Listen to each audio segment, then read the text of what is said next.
Mga kalingap, may panibago na naman po tayong na-scout.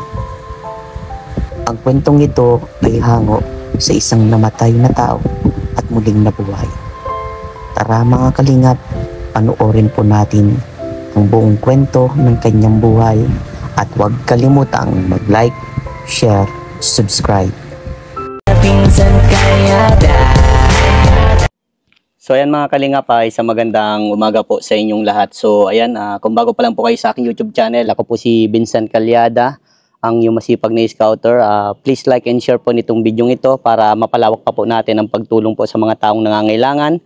At maraming salamat po sa mga viewers, subscriber, sa mga sponsor, sa mga minamahal kong OFW, sa mga hindi po na-skip ng ads. Maraming salamat po sa patuloy niyong pagtitiwala sa inyong masipag na scouter. So ngayon mga kalingap, ay meron pong nag-message sa atin na ayan po, na gusto niyang patulungan ng kanyang ama kasi nga po may sakit.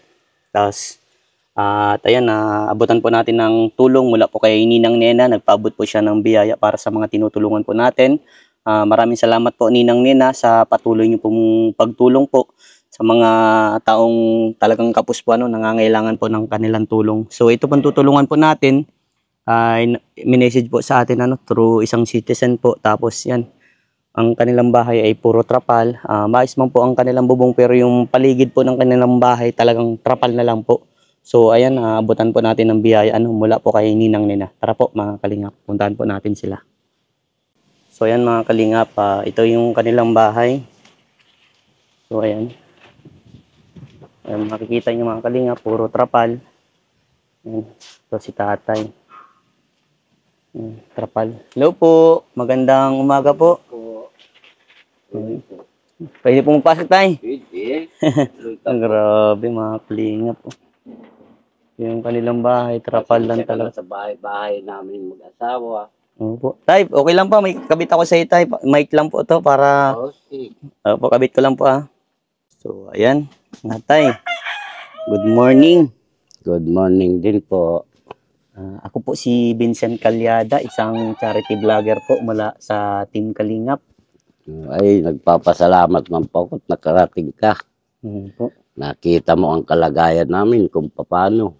Yung ate, grabe. Hindi na ako makapagtrabaho, binawal na ng doktor. Itong kamay kong isa, wala na. Hindi na maigalaw. Opo. Nang atakihin akong high blood. Binawal sa akin ng doktor. Opo. Na wag na magtrabaho, kaya kami nagtitis na lang sa ganito. Ano pong, ay, tay, ano po pala ang pangalan niyo tatay? Magno Ababaw. Tatay Magno. Tatay, okay lang po ba na itong video ito ay lumabas po sa social media po? At dito po ako kumukuha po ng pantulong po sa mga taong nangangailangan po. Okay lang po? Opo, okay lang po. Ako po nga nagpapasalamat sa mga vlogger na kung pwede man po ay mahingi lang ng konting tulong para sa pagkain namin, bigas. Minsan naubusan kami pagkain, hindi mo na makapagtrabaho. Yung mga anak ko naman, may mga estudyante, hindi makabigay. At mga wala man din ng trabaho. Isang kahig, isang tuka din. Kaya ako po ay nagpapasalamat sa Indo po kung ako ay matatabangan nindo. Salamat sa Diyos, salamat sa kay God, salamat sa Panginoong Diyos. At ako ay tinirahan pa man ang buhay nila. Tatay Magno, matanong ko lang po, ano po ba ang dating yung buong trabaho? Dati po akong construction worker. Opo. Ngayon, nang magtrabaho ako sa Makati, ito na ang napasma raw ito. Opo. Kamay ko. Opo. Sabi ng mga manggagamot, pinagamot ko na sa albularyo, pinagamot ko na sa doktor. Opo. Wala rin, hindi nagbabago. Opo. Ngayon, ang finding sa akin ng doktor, nang ako ma-confine, huwag ka na niya tatay magparagagalaw at baka mapadali ang buhay mo, kawawa ka naman. Opo. Yung pira-pira namin, na naipon-ipon, naubos sa ospital. 26,600 ang Binayaran niyo po. Binayaran namin. Kumbaga po, nag-ipon-ipon ka po. Para sana sa bahay niyo po. Sana yun, tatay. Hindi, sa ano ko yun, sa PhilHealth ko. PhilHealth niyo po. 35,000 laman. Pag uwi namin, 0-0. Ubus na. Ako nga, senior citizens man, hindi pa naman ako nagsasahod. Opo. Magdadalawang taon na, ewan ko ba senior citizens kung bakit ganun. Kaya ako ay nagtataga na lang. Kaya po nagpapasalamat po ako sa inyo sa lahat na tutulong sa akin o makatulong pang iba. Malaking pasasalamat ko po sa inyo. Sa ngayon tayo, ano po ba nararamdaman niyo po ngayon tayo? Kasi may isang buting citizen po na nag-message sa akin. Sa akin, masakit ko itong ulo ko kasi nabagok ito. Ay, nalaglag ka po ba? Nabaliktad ako. Ay, grabe. Ano sakla po? Tapos po, ano po nangyari sa inyo? Nagkaroon ako ng fracture dito sa ulo. Opo, sa left side mo. Oo. Opo. Ngayon, pinagresitahan naman ako ng bulong. Nung una, nakabili ako at Opo, may ng pera pa. Ngayon, hindi na ako nakakabili na. Andyan na yung mga resita. Opo. Ang Ay, nabibili ko na lang yung Losartan at saka Amlodipine. Yun na lang. Opo. Yung para sa ulo ko at mayroon pa ako sa tiyan, hindi ko na nabibili kasi ang mamahal, 40 ang isang piraso. May problema pa din po kayo sa scan po. Wala naman na. Wala na po. Gamot. Ito lang ang ano ko. Yan na lang po, problema ko. nangangalay. Tsaka nahihilo ako. Pag bigla akong tatayo, nahihilo. Ano po nangyari pag nabibigla po yung natayo? Nahihilo ako para gumaganon ang tingin ko. Opo. Masakit ang ulo ko. Opo. Kasi yun nga gamot, hindi ko naman nasuportahan gaano. At wala naman na akong maibili baga. Opo.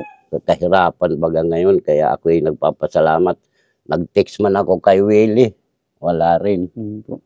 Mga busy siguro po. Oo. Ano po yung pinaka grabing nangyari po sa inyo?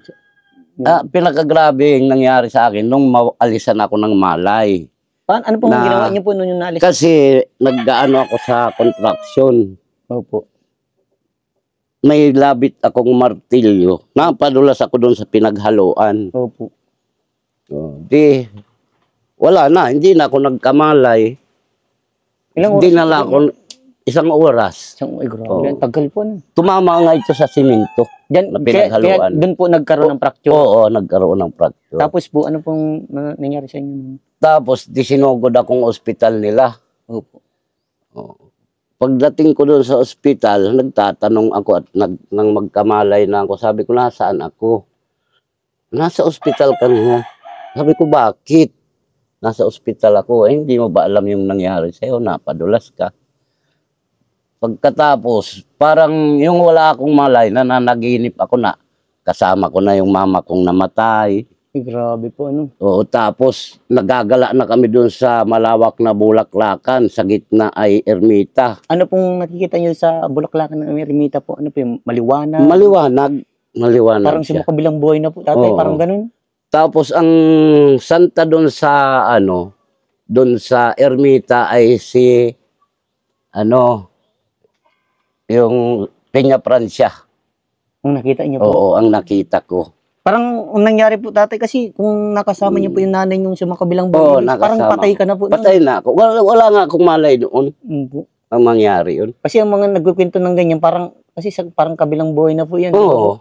Patay na nga ako noon. Biniiyakan na ako ng mga anak ko. Oh, patay ka na po. Patay na ako noon. Ngayon, dumating man yung isang hardinero na nag-aangalaga ng bulaklak. Nagsalita sa akin. Opo, ano sabi po sa inyo? Tay, umuwi ka, may obligasyon ka pa. Sabi Galing. Di, para kung nagulat, doon ako nagkamalay. Di ibig sabihin po nung nasa ospital ka, sabi ng mga doktor, patay ka na po. Oo, wala nang malay. Kahit po mga anak niyo, Oo. sinabay na pong patay Sabi kayo. nga, ang sabi nga sa akin, mabuti na lang kung makaligtas pa ito kasi 50-50 ang buhay nito. Ay, ganun po. Oo. Pero nagsabi na pong yung doktor, patay na. Oo, nagsabi na, wala nga akong makamalay-malay, hihinga, wala. Ay, grabe. Ano. Kaya, Kahit yung pulso po, wala na din. wala na. Kaya ako, palibasa. Di parang ano po, yung patay na nabuhay po. Grabe. Ano. Kasi alam mo ganito yan. Opo. May panata ko dito sa Basod, Opo. kay Pong Nazareno. Opo. Tulad ngayon, mamahal na araw na naman. Siya po. Eh, mahigit na akong 40 anyos na nagbibidaw sa kanila. Ano po yung nagbibidaw Kayo po? pong Lazarino, nagpapasaan. Papasaan. Oo. Nabubuhat kumbaga po. Nabubuhat ako Opo. sa kanya. Wow. Parang yun po yung ano nyo, yung panata nyo po. Oo. Tapos, pag ako na, nalapit sa kanya, Opo. nasabi ako na, Lord, bigyan mo pa man akong mahabang buhay para magkapag-service sa'yo. Opo. Sabi ko ganun. Yun ang panata ko. Kaya yun. Awa ng Diyos, binigyan pa akong buhay na pangalawa, nakaligtas pa. Ang problema ko lang nga, wala na, hindi na makapagtrabaho, binawalan na ako ng doktor.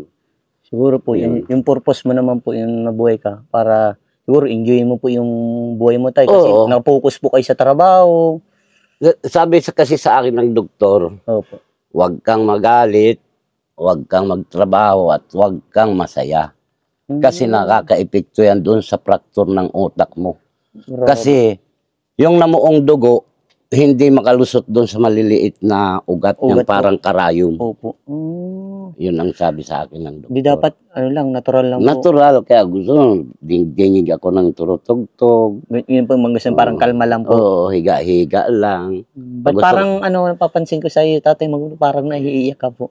Naiiyak talaga ako sa nangyari sa buhay ko, kung alam mo lang. Kung baga po, parang Ayan. nawala yung lahat ng mo, Oo. ginagawa niyo po. Parang binigyan pa ako ng Panginoong Diyos na malawak pang kabuhayan. Oo. Kaya lang, ang problema ko lang hindi na makapagtrabaho. Pero, kapiling ko pa din yung mga anak ko. Tapos pamilya po, Opo. mag-asawa po, Ako po ay natutuwa sa ganyan. Naiiyak po ako dahil po sa inyo na nagpapasalamat ako sa Diyos at sa inyo na nabigyan ninyo ako ng tulong. Kahit konting pinansyal, tatagaan ko na yun. Walang-wala. Kumbaga po, pambiling gamot pa din. Oo, mga tulong. pambili ng gamot ko. Ilang taon ka na nga po, tatay Magno po? Mga 62 na. Mga 62. Grabe, senior citizen na din talaga. Opo, kaya lang dahil hindi pa ako na-picture. Ay, na-pension. Opo. Ayaw mo tayo baka, malay nyo, siguro asikasuin lang po talaga. Oo, magdadalawang taon na ako naka-members. Yan nyo po, dapat maasikaso po yun. Paasikaso nyo po sa anak. Oh, Kasi pinapalo up ko naman doon kay sekretara at saka kay presidente namin. Opo, tama. Ay, ang katuwiran sa akin, maghirihintay. Opo. Hintay na lang tayo. Ano po? So, paano yan dito yung tubig nyo? Sino po nag-asikaso? Mga anak nyo na lang po? Ayun lang ang tubig. Andyan Yung po. apo ko. Ang tagabuhat. Oo, taga-buhat. Opo, di mo na pwede. Bawal ka po Yung magpersa. bawal. Yung misis ko, yun ang natabo. Diyan may ano man yan. Yung So, tabo. Kung okay ka lang talaga, tatay, kahit ito, din sa ipon-ipon mo siguro, magagawa mo Ay, itong paranan. Hindi naman ito sa akin totally. Itong Doon lupang, ito sa apo kong binata. itong lupang ito. Hindi, ang lupa na yan ay sa amin yan. Opo. Diyan sa panganay ko at saka sa amin. Opo. Ngayon, ito, sabi naman ng anak niyang binata, Opo. ngayon lolo, pagka makaisip na ako mag-asawa at binata na ako, Opo. magbabahay-bahay ako. Opo. Ngayon, wala pa naman siyang asawa, sabi niya sa akin, Lolo, diyan ka na muna magtira sa bahay ko. Opo. Kahit dingding ay trapal, pwede na yan. Sabi ko, salamat, Toy. Kaya ako, dito kami nakatira. Diningdingan lang ng trapal. Pag gagabi, napakalamig. Opo, at wala mo pong maayos na Oo. kasi ito, kortina lang, walang maayos na pinto. Oo, ayun lang. Bibig sabihin po ito, sa apo nyo po ito. Oo, yung bahay na ito. So, kayo talaga po, wala kayong permanent. Wala. Pero pinayagan naman po kayo dito. Oo, pinayagan ako ng apo ko. Siyempre, naawa naman sa akin yung apo ko. Opo. Dapat lang, tulungan na lang talaga po ang kailangan tayo. Opo. Ay, Paano pa nag-asawa po yun? Sana po kayo titira? Wala. Ano na lang po? Titira na lang dyan, mga anak. Sa mga anak niyo po. Kung sino dyan. Sino available po? Oo. Asan po si nanay yung asawa niya po? Nagbibili nga ng isda, pumunta doon sa manugang ko. Po. At naghihingi ng pang-ulam na pambili ng isda kasi hindi na kami nagkakaulam, puro gulay na lang. Nangihingi po. Nangihingi ng pirang pambili ng isda kahit lawayan. Ayos na yun. Para paksiw po, ano? Kasi minsan pag walang sabaw yung pagkain, hindi naman ako nakakain. Parang maliit na yung Lalamunan po. lalamunan. Pag walang sabaw, kaya kailangan may sabaw. Di paano po yan tayo? Di ba sabi niyo po, wala po yung trabaho. Si nanay po, anong pangalan po ni nanay? Gloria. Nanay Gloria. Ano si nanay Gloria po? Wala pong walang din. Hindi naman nga ako maalis-alisa noon. Sa bagay kasi kung baka may Oo. mangyari po sa inyo. Kasi yun, pag halimbawa mayroon nangyari sa akin, walang magtitingin-tingin. Opo, kasi mga anak niyo, mga busy Oo, din. tsaka Pero, may edad na din siya. ay, ilan taon na po siya? Ano na, 59. 15, mga senior na din po, ano? Mm, 59 na So, siya. paano po dito yung pang-araw-araw ng pagkain niyo po? Hingi na lang sa mga anak ko. Hingi- Minsan pinapahatilan naman ako ng Oo. pang-ulam. Tama po yan. Dapat. Bigas. Yan pinakamaganda sa isang pamilya. Ano? Oo. Ang kagandahan po, ang magulang, kapag maganda yung ginawa mo sa anak mo, maganda din po yung ginagawa. Kasi yung Maganda iba po, yung ganti. kasi yung iba, parang pag pangit yung inano mo sa anak mo, pangit din yung ganti sa iyo, di ba po? Kasi ano sila ng kikimkim, kumbaga Oo. po, ng galit. Masama kasi ng loob. Opo. So, Kaya ako hindi napakabuti naman. mong magulang, tatay, Magno. Pinaralaki ko yan sa maayos. Opo, sa sakripisyo ba naman sa Oo. pag-construction, napakahirap ng construction, tatay. Magkano po pinakamalaking sahod niyo po doon? Ang pinakang sahod ko isang doon, araw po. ang rates ko 500. Oh, Nag-umpisa ako sa 25. pesos po. Oo. Grabe, Nung tagal niyo na araw. din pala po maging Ang tagal construction. ko na. Grabe. So, Ang arkila naman ng bahay doon sa Manila nung araw, 75 pesos lang. hindi Ang matrabaho. isang sakong bigas noon, 75 pesos din. Oh, grabe, ang tagal pala nung Ang tagal sa Alabang. Diyan ako nagtagal sa Alabang. Oo, As na destino ko Makati, mga Oo. kondo. grabe. Kaya Talagang grabing- veterano talaga, tatay. Ano? Mm. Kaso lang, di mo po akalain na ganun po yung Ganito mangyayari. ang mangyayari sa akin. Pero yung time na po yung nadisgrasya ka, nawalan kang malay or nadulas lang po? Nadulas ako Oh, noon. grabe. Ano? Tapos doon na nawalan akong Kasi malay tumama yung ulo sa mo. oras. Tapos, nung dalhin akong ospital, hindi naman ako nagpa-confine. Sabi daw, pag loob ng 1 buwan at may naramdaman niya ng paghihilo, dalahin mo dito. Ayun nga, hindi paghihilo yung inabot ko. Hmm, Talagang yung tingin ko ay gumaganong-ganon na. Oh. parang gumagalaw-galaw po. Oo. Paningin. Tapos, hinarawakan na ako nito ng manugang ko, yung pamangkin ko. Wala na ako. Wala na rin akong walay noon. Grabe. Mm. Nakakatakot yung ganun tayo. Pero sabi nga Oo. nila, huwag kang matakot mamatay. Ay, tama Di ba ka. po? Diyan tayo lahat pupunta. Papunta, Kaya yes. lang, hindi pa naman pwedeng kunin ni Lord. Kumbaga, panahon, Oo. una-una lang. Ano po? Yun ang naghahawa kasi ng buhay natin. Yes. Kaya ang sabi ni Lord, ingatan nyo ang hiram na buhay. Yes. Kaya nga dapat nga, sabi nga tatay, habang nabubuhay ka, gumawa ka na ng tama sa mundong Oo, ibabaw. makatulong ka sa Makatulong kapwa. ka na. Ano. So, ayan tay, may tanging tanong lang po ako sa iyo tay. Ano po ba ang tanging kahilingin niyo po, tatay? Gusto ko sana, yung bahay kong yan, Ito po, itong bahay na ito. yun, yung isa. Yung Ah, may asintada na. Yung maesintada po. Gusto ko sana, kahit half body lang, makaano lang kami sa Makalipat dito. na. Oo. Kasi ito, pinapano. Kasi yun po, yung bahay na yun. Asan po, pinapantinad tay? Ay, ang baga dyan. Wait lang Kasi ito, talagang pag malamig ang panahon, malamig. Ito po. Yan, oh. Kumbaga hindi niyo po mapagawa kasi walang pera po. Naubos na nga yung pera ko dyan sa okay. pagpapagamot. Mm. Kaya, Kaya, ayan. kumbaga, nasa Manila kapag ganyan na talaga po siya. Oo. Bra. Nakakadalawang balik na ako sa Maynila. Ganyan pa din ang itsura niya. Kasi Upo ka tayo, baka mahilo ka po. tulad ngayon, masakit ang ulo ko. Nahihilo ako pag ako na... Nahilo po buhat. kayo. Oo. Buti naman dito, at ang ang ganda ng panahon, malamig-lamig. Oo. Parang Yan- ulanin lang, tayo. Yan sana, kung sino man may awa ng Diyos na tulungan ako po yung hindi pa naman kayo natulong o matulong pa lang, ako po ay nagpapasalamat na sa inyo Opo. na maayos man sana itong bahay kong ito para makatira man kami sa medyo maganda-gandang bahay. Opo. Kaya mo tayo, kapag mayroon pong biyaya, Opo. dalhin ko po dito. So, ngayon tayo, ang may aabot ko po sa inyo ay mula po ito kay Ninang Nena, nagpaabot po siya ng mga biyaya po para sa mga taong katulad niyo po, tatay. Ay, salamat. Makakabili Tay. ako ng gamot. Ito po, 1,000. Paabot po siya ng 1,500, tay. Opo. Yan po, Malaking 1,500. pasasalamat ko po sa nagpaabot sa akin. Ayan, pang At ano niyo po, ako tay? po ay makakabili ng gamot Opo, para doon sa paghihilo ng ulo ko. paghihilo niyo po. Salamat po masyado sa inyo, sa mga nagtulong, asin sa mga tulong pa. Kaawaan kayo ng Diyos. Tulungan kayo ng Panginoong Diyos para marami kayong matulungan na kapwa na tulad ko. Grabe. Ba't naluluha ka po, tatay? Naiiyak lang po ako. Gawa na talagang ako po ay malaking pasasalamat ko sa Panginoon at lalong-lalo na sa inyo Opo. na tumutulong sa mga kapwa na kasi ganitong tulad ko. Lalo na po sa mga senior pa. No? Opo. Iiyak talaga si tatay. Kaya po ako sa inyo, sa mga matulong o sa nagtulong, kawaan kayo ng Diyos na magkaroon kayo para marami pa kayong matulungan na tulad ko. Salamat pong mabuti. Opo. Bless God. So, yan tay, ang priority nyo yan tay, makabili po kayo ng gamot nyo ngayon. Oo, mabili talaga ako. Ngayon naandyan yung resita. Hindi ko nga nabibili, nagagalit na nga ako eh. Kasi, pina-check upan ako nung pizza 15 pa, Opo. ng January. Opo. Eh, hindi ko man mabili-bili kasi wala nga pambili. Opo. Ay, mamahalin isang tablitas ay 40 pesos. Siya po.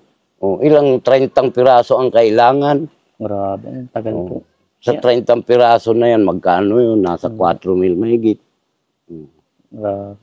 Kaya ako'y nagpapasalamat, lalong higit na sa iyo at na ikaw Sige, ay tay. nakarating. Opo tay. Kawaan ka ng Diyos. Opo. Dahil sa mga mabubuting citizen yan tay, pupunta ako sa abot ng aking makakaya. Kahit mauran yan tay. Opo. Nakita mo, maulanin po Ang ano. sipag naman ninyo. Pero ingat din kayo at Opo. baka kayo magkasakit. Opo, tayo always man po nag-iingat. Siyempre, always nagdadasal din po kay Lord na ingatan Opo. kami.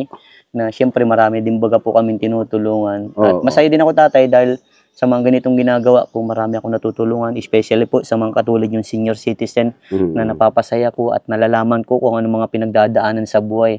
At siyempre po, sobrang nabibilib ako sa mga katulad din nyo tayo. Katulad Opo. din yung senior citizen Kaya na mas maraming pinagdaanan kaysa sa amin pong mga bata pa. basta tayo, hindi lang tayo makalimot sa Panginoong Diyos. Tama po yan tayo. Tayo ay tutulungan at marami tayo matutulungan Yes. pagdating ng araw. Ang pinaka-the best natin gawin tayo, always lang tayo magdasal sa ating Panginoon. Opo, At pag always tutulog ng magpasalamat gabi, po, ano? nadasal. Yan, tama yan Pag tayo. gigising sa umaga, Yan, nadasal. pasasalamat. Kumbaga. Oo, Yan. pasasalamat at nagkamalay ka pa. Ayun. Yan. Yan ang gustong-gusto ko tatay sa lahat ng mga tinutulungan ko na. Tapos nasalita ako Yes. yan. Sabi ko, pagkatapos ko magdasal sa umaga, Panginoon, niligtas mo ako sa anumang kapahamakan at anumang trahedya. Opo. Ako nagpapasalamat sa iyo, Panginoong Kristo, gabayan mo ang buhay ko. Yan ang pinaka-the best tayo. Ano? Yan ang always natin tandaan, magdasal. Kasi pinakamabisang ano yan. Malaking pasalamat po sa nagbigay nitong 1.5 at may Opo. pambili na ako ng gamot. Opo, Sana po wala kayong sawang magtulong sa mga ganitong katulad ko. Opo, tayo. Basta At always remember ano tayo, palakas Opo. lang lagi ano. At kayo ay bibiyayaan naman ng Panginoong Diyos. Opo. Sige tayo, muli po magpapakilala ako ano. Ako po si Vincent Calyada, ang masipag na scouter. Nagagala ko kayo makilala Tatay Magno. Opo. Patuloy lang po tayo sa hamon ng buhay. Kapag namumroblema, dasal lang. Kahit wala, magdasal lang tayo. Always magpasalamat Huwag mo po lang tayo sa ating kalimutan si Panginoon. Lord. Yan. Yan ang pinaka-the best tayo. Salamat po tatay sa magandang kwento na na-share mo sa akin. Oo. Nagulat ako tatay na ikaw pala ay namatay at biglang nabuhay. Buhay. Yun ay pasasalamat natin sa Panginoon na tayo'y nabuhay mong muli. Oo. Kasi meron tayong mga mission pa sa buhay. Meron pa. Kaya Yan. pinabalik pa ng Panginoong Yes. Diyos ang aking kaluluwa. Basta pasalamat mo yung tatay, pangalawang buhay mo po yun. Opo. Yan. O, ingat ka po palagi tatay Magno. Maraming salamat po at God bless pa. No? Maraming salamat po sa inyong lahat at lalo sa iyo. Sige po Sa tayo. masipag na vlogger. Opo. Ako po ay nagpapasalamat at malaking tulong na itong pambili ng gamot. Opo. Sige tayo, bye-bye po. God bless you. Opo, bye-bye po tayo. Bye-bye. Mga mamahalin. So, ayan po yung resita ni tatay. Ano? Grabe, 60-30 peraso, tas 30. So, asan po yung tatay yung sabi ni nanay na ano, yung sa balikat mo? Minsan nasabi niyo po pala kang kaninang balikat. Ito oh. Kaya, ubarin ko yung jacket. Sige tayo, kain po ba rin? Oh. Madadala yung isang... Wala na, hindi na ako Ay, sige. Tulungan niyo si tatay. Makikita ang maskil ni tatay. Ay, maliit na nga yung braso niyo. Maliit na itong isa. Ay, parang... Gawa nito. Oo nga, oh. Ayan, Siya nga, oh. wala na. Wala Hanggang na. dyan na lang yan. Hindi ko na yan maiangal kung hindi tulungan. Grabe, ano. So, ayan mga kalingap, ano. Grabe po yung nangyari kay Tatay Magno. Na, ayan, ano, namatay na daw siya. Tapos yun, biglang nabuhay ulit. So pinabalik daw siya. Ayan, grabe. Pangalawang buhay niya na yun. So ayan, at maraming salamat po kay Ninang Nena sa pinabot niyo pong biyaya para kay Tatay Magno, at sa mga gusto pong tumulong para kay Tatay Magno, message niyo po ako sa aking Facebook page, lalabas po diyan ano. So ayan, nakita niyo na po yung kanyang kaliwang kamay, ay grabe, payat na po. So ayan, kung bago pa lang po kayo sa aking YouTube channel, ako po si Vincent Calyada. Please like and share po itong video ito para mapalawak pa po natin ang pagtulong po sa mga taong nangangailangan. At maraming salamat po sa mga viewers, subscribers, sa mga sponsors, sa mga minamahal kong OFW, sa mga hindi po na-skip ng ads. Maraming salamat po sa inyong patuloy na pagtitiwala sa inyong masipag na scouter. So hanggang dito na lang mga kalingap. Diyos mabalos sa indong gabos. Mag-ingat po tayong lahat. Bye bye po!